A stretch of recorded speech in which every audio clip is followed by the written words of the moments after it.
Our main objective was to gather our community, which means our fellows, the participants of our programs, our friends, our colleagues, associates, to provide an experience. So that is how we designed the whole conference, which we call a non-conference.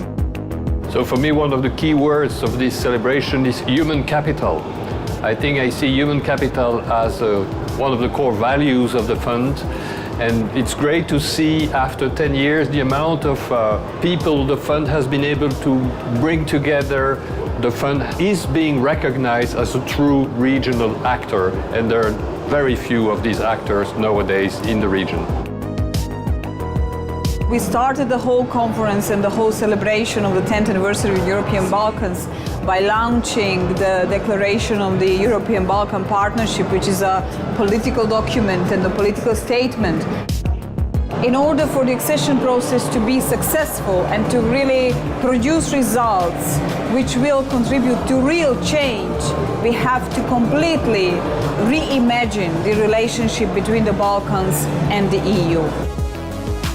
The idea of a hackathon is to get young people who were not involved with EFB before to identify a policy problem, to try to find possible solution, and to design a possible digital tool which will help solve that particular problem. We noticed in Belgrade there is a problem with furniture and managing a waste. Now our idea is that through application you can basically effectively manage the waste. Hopefully, if we join the EU and manage to get into that ecosystem, we can join the higher class of ICT technology scene. Today, and even today when I meet my peers from the program, we discuss about topics and things we learned back almost 10 years ago.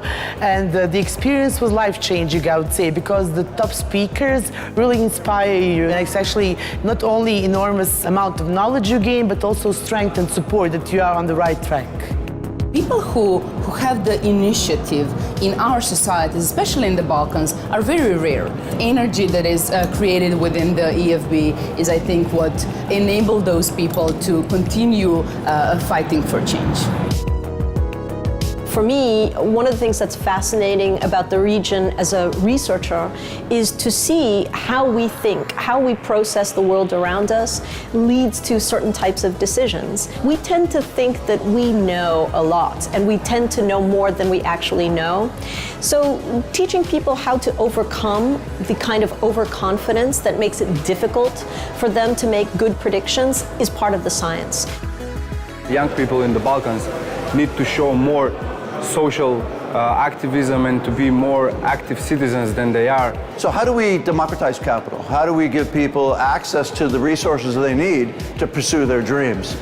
That's the kind of governance and compliance that we need to build into civil society so that people have the opportunity to access the resources they need. I believe that the 10th anniversary of the European Fund for Balkans was really exciting and outstanding event, atypical from all the other events that we could see in the region, because the organizers put some additional efforts to bring so many various people from various backgrounds together and to talk about some common values that we all share, like democracy, like human rights, like prosperity, like the future, the leadership. I think this conference was really amazing about the way it inspired people, and it was wonderful to see how the community developed. What was really touching for me as a donor was that people have come up to me saying, hey, you're from the Bush Foundation? You know, you guys funded me like 10 years ago, and now I'm with this community, and this is what I did. And I hope to get more of these stories in the future as we proceed our way with the European Fund for the Balkans to bring the Balkans closer to Europe where it should be.